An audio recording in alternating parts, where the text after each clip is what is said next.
Hello friends, good afternoon. कैसे हो? I hope कि आप लोग अच्छे ही होंगे। सो फ्रेंड्स, आज की इस वीडियो में हम लोग सॉल्व करेंगे कला वर्ग का प्रैक्टिस सेट। पूरे 25 प्रश्नों को हम लोग इस वीडियो में सॉल्व करेंगे और ये प्रैक्टिस सेट का 146वां वीडियो है। अगर आप लोग पिछली प्रैक्टिस सेट की वीडियोज नहीं देखे हैं तो आप लोग प्ले लिस्ट में जाके देख सकते हैं। तो चलिए स्टार्ट करते हैं। मैं स्टार्ट करने से पहले कुछ पॉइंट्स आपको बता दे रहा हूँ। अगर आज के इस 25 प्रश्नों में से 10 प्रश्न अगर आप लोग सही कर लेते हैं तो आप लोग एवरेज की स्थिति में हैं, ठीक है। अगर 15 क्वेश्चन से करेक्ट कर लेते हैं तो आपकी जो कंडीशन है गुड कंडीशन है, ठीक है, स्थिति आपकी गुड है। एंड अगर 20 क्वेश्चन करेक्ट कर लेते हैं इन 25 प्रश्नों में से तो आपकी जो स्थिति है वो एक्सीलेंट है, ठीक है। तो आप लोग अपना बताइएगा, गुड आए, एवरेज आए, एक्सीलेंट आए, क्या आता है। लास्ट में आप लोग नाम और बताइएगा। चलिए स्टार्ट करते हैं। सबसे पहले यहाँ पे देख सकते हैं, पहला क्वेश्चन है, इनमें से कौन सा विषय राज्य सूची के अंतर्गत आता है। और भी प्रैक्टिस सेट की वीडियोस देखनी है तो प्ले लिस्ट में जाइए, देखिए वहाँ पे टॉपिक वाइज की क्लासेस मिल जाएंगी एंड बीएड एंट्रेंस एग्जाम का प्रीवियस ईयर पेपर्स भी आपको मिल जाएगा। तो इनमें से कौन सा विषय राज्य सूची के अंतर्गत आता है। भूमि हो गया और भवन कर हो गया, ये क्या है, राज्य सूची के अंतर्गत आता है। ऑप्शन आपका जो है बी करेक्ट होगा इस क्वेश्चन का राइट आंसर। अगर आपको आंसर सोचने का ज़्यादा समय चाहिए तो आप लोग वीडियो को रोक सकते हैं, ठीक है। अगला प्रश्न यहाँ पे देख सकते हैं, अनुसूचित जनजातियों के लिए लोकसभा में कितने सीटें आरक्षित है। यानी कि एसटी जो होते हैं उनकी सीटें कितनी आरक्षित हैं लोकसभा में। 47 सीटें जो है आरक्षित है एसटी कैटेगरी के लिए। ऑप्शन आपको जो है ए करेक्ट होगा इस क्वेश्चन का राइट आंसर। वायसराय की कार्यकारिणी परिषद में नियुक्त पहले भारतीय कौन थे। वायसराय की कार्यकारिणी परिषद में नियुक्त पहले भारतीय कौन थे, वो थे सत्येंद्र प्रसाद सिन्हा। ऑप्शन आपका बी करेक्ट होगा इस क्वेश्चन का राइट आंसर। अगला प्रश्न यहाँ पे देख सकते हैं, भारत के राजनीति निर्देशक सिद्धांतों के संदर्भ में निम्नलिखित में से कौन सा वक्तव्य सही है। यहाँ पे देख सकते हैं, फिर आप लोग बताएं कौन सा वक्तव्य सही है।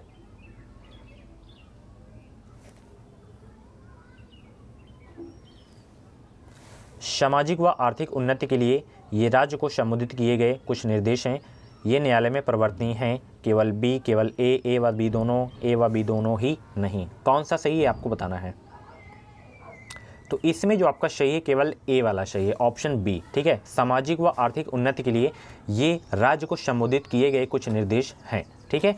अगला प्रश्न यहाँ पे देखिए, भारत में निम्नलिखित में से किस राज्य में रबड़ का सर्वाधिक उत्पादन होता है। उस राज्य का नाम बताएं जहाँ पे रबड़ का सर्वाधिक उत्पादन होता है। और ये क्वेश्चंस बहुत एग्जाम में पूछा जाता है तो गलती नहीं होनी चाहिए आप लोगों से। अगर ये प्रश्न दोबारा आपको कहीं पे मिले तो रबड़ का सर्वाधिक उत्पादन होता है सर्वाधिक केरल राज्य में। ऑप्शन आपका जो है बी करेक्ट होगा इस क्वेश्चन का राइट आंसर, ठीक है। कर्नाटक में कॉफ़ी होता है, ये भी चीज़ें आपको पता नहीं चाहिए।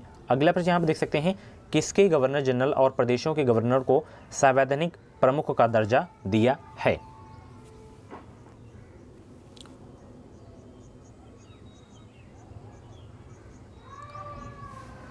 तो वो जो आपके प्रदेश हैं वो हैं भारतीय स्वतंत्रता अधिनियम के गवर्नरों को जो है संवैधानिक प्रमुख का दर्जा दिया गया है। ऑप्शन आपका डी करेक्ट होगा इस क्वेश्चन का राइट आंसर। अगला प्रश्न, जलोढ़क क्या है। जलोढ़क तलछट का अर्थ किस प्रकार की भूमि है। तो ये है नदी द्वारा निर्मित तलछट भूमि प्रकार की जो है आपकी भूमि है। ऑप्शन सी करेक्ट होगा इस क्वेश्चन का राइट आंसर। अगला प्रश्न आप लोग यहाँ पे देख सकते हैं, भारतीय संविधान का कौन सा अनुच्छेद जो है कहता है कि संघ के लिए एक संसद होगी जो राष्ट्रपति और दोनों सदनों से मिलकर बनेगी, जिसका नाम राज्यसभा और लोकसभा होंगे। कौन सा अनुच्छेद कहता है। तो अनुच्छेद 79 क्या है, अनुच्छेद 79 कहता है कि संघ के लिए एक संसद होगी जो राष्ट्रपति और 2 सदनों से मिलकर बनेगी, जिसका नाम राज्यसभा और लोकसभा होंगे। अनुच्छेद यानी कि आर्टिकल 79 आपको याद रखने हैं, ओके।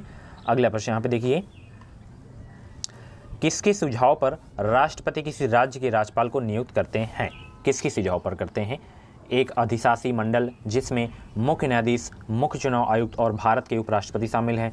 उस राज्य के मुख्यमंत्री, प्रधानमंत्री, राष्ट्रपति किसके सुझाव पर करते हैं राष्ट्रपति किसी राज्यपाल की नियुक्ति।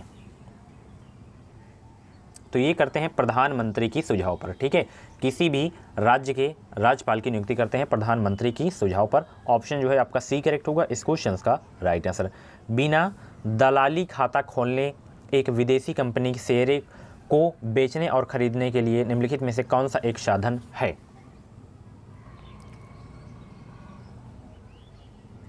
तो वो साधन है आपका ग्लोबल डिपॉजिटरी रसीद, जिसे GDR बोलते हैं। ऑप्शन आपका जो है सी करेक्ट होगा इस क्वेश्चन का राइट आंसर। यमुना और बेतवा नदियों का संगम कहाँ है? फटाफट बताएं। हमीरपुर में, इलाहाबाद में, कुरुसेला में, आलमपुर में। तो यमुना और बेतवा नदियों का जो संगम है वो कहाँ पर है, कहाँ पर होता है? ये होता है हमीरपुर में। ऑप्शन आपका जो है ए करेक्ट होगा इस क्वेश्चन का राइट आंसर। कौन से वर्ष में संसद के दोनों सदनों की स्थापना हुई थी? मोस्ट इंपॉर्टेंट क्वेश्चन है, कौन से वर्ष में संसद के दोनों सदनों की स्थापना हुई थी? तो ये हुई थी 1952 में। ऑप्शन आपका सी करेक्ट होगा इस क्वेश्चन का राइट आंसर। स्वतंत्रता के अधिकार में निहित है, स्वतंत्रता के अधिकार में क्या निहित है? तो स्वतंत्रता के अधिकार में जो निहित है वो है कोई भी पेशा अपनाना, ठीक है। इसमें बताइए भाषा की स्वतंत्रता, अस्पृश्यता का उन्मूलन, धर्म का पालन एवं प्रचार, क्या अधिकार में निहित है स्वतंत्रता के अधिकार में, ये आपको बताना है।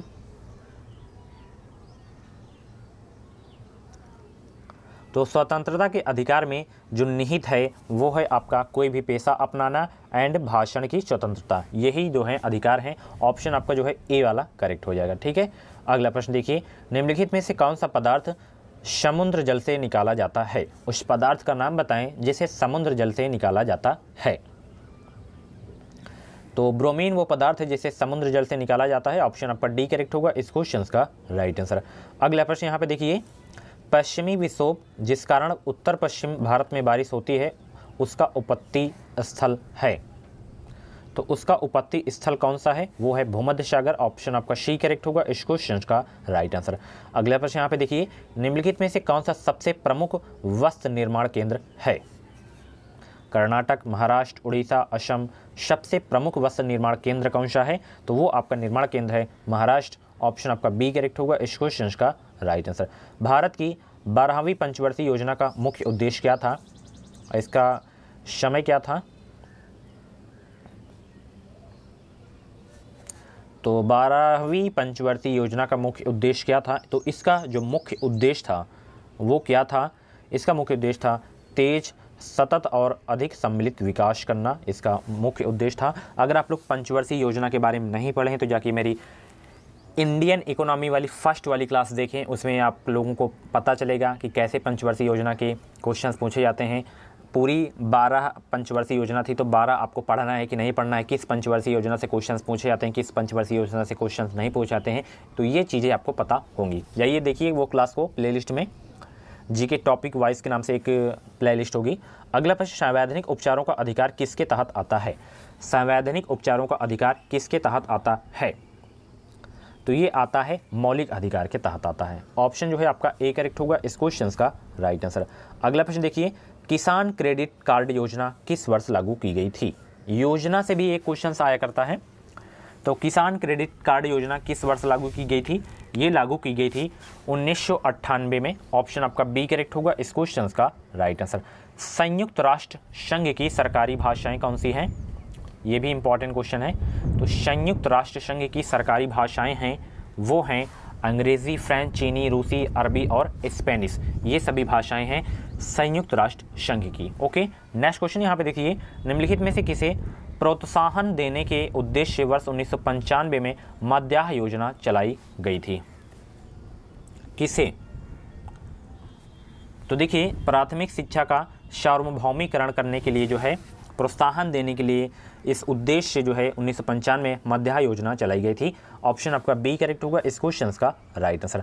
रास बिहारी बोस द्वारा संगठित भारतीय स्वतंत्रता लीग किस संगठन का एक अग्रदूत था?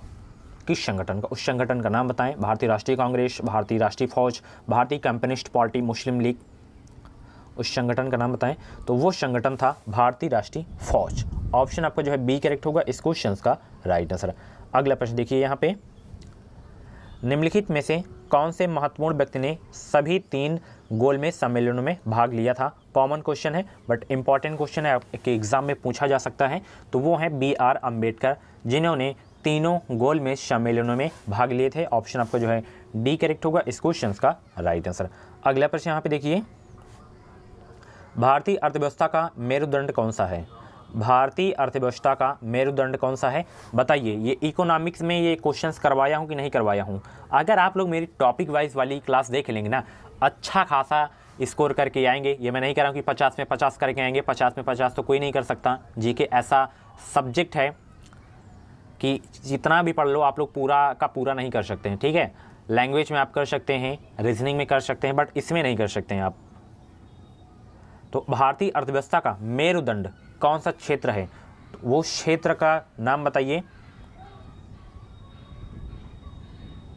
तो यहाँ पे मेरुदंड पूछा जा रहा है तो आपका कृषि हो जाएगा। अगर पूछा जाए कि भारतीय अर्थव्यवस्था में सर्वाधिक योगदान किसका है, तो सेवा क्षेत्र का, ठीक है। ये भूलना नहीं है आपसे, ठीक है। और उसको देख लीजिए, इकोनॉमिक सर्वे किसके द्वारा प्रकाशित होता है? ये होता है वित्त मंत्रालय के द्वारा। ऑप्शन आपका सी करेक्ट होगा इस क्वेश्चन का राइट आंसर। सो फ्रेंड्स, ये थे आपके कला वर्ग के टॉप 25 क्वेश्चंस। इन 25 में से जितने भी आपके क्वेश्चंस करेक्ट हुए हैं, जिस भी स्थिति में आप लोग आए हों, यानी कि गुड हो, एक्सीलेंट हो, एवरेज हो, जिस भी स्थिति में आप लोग अभी हों, तो आप लोग रियल बताया करें कमेंट बॉक्स में, और नाम भी बताया करें ताकि मैं जान सकूं कि किनका क्या अभी स्कोर जा रहा है। और 10 से अगर आपका नीचे जा रहा है तो आपको तैयारी करने की आवश्यकता है। थोड़ा टाइम बढ़ाइए, कम से कम 4 घंटे आप लोग स्टडी करें अभी, जब तक एग्ज़ाम डेट नहीं आती है। एग्ज़ाम डेट आ जाती है तो कम से कम 6 घंटे आपको स्टडी करनी होगी, तभी आपको गवर्नमेंट सीट एक मिल सकती है। तो ये वीडियो आपको कैसा लगा कमेंट बॉक्स में अपने फीडबैक ज़रूर दिया करें। मिलते हैं अगले वीडियो पे। इस वीडियो को हो सके तो लाइक कर दीजिए करें, अगर हेल्पफुल लगे वीडियो मेरी तभी आप लोग वीडियो को लाइक किया करें, और फ्रेंड्स लोगों को शेयर करें ताकि वो लोग भी जुड़ें हमारे चैनल से, उनको भी लाभ मिल सके कुछ, ठीक है। अगर आपके मन में बीएड से संबंधित कुछ डाउट हो तो आप लोग कमेंट बॉक्स में अपनी क्वेरी कर सकते हैं। Thank you. इस वीडियो को लाइक शेयर करना मत भूलें।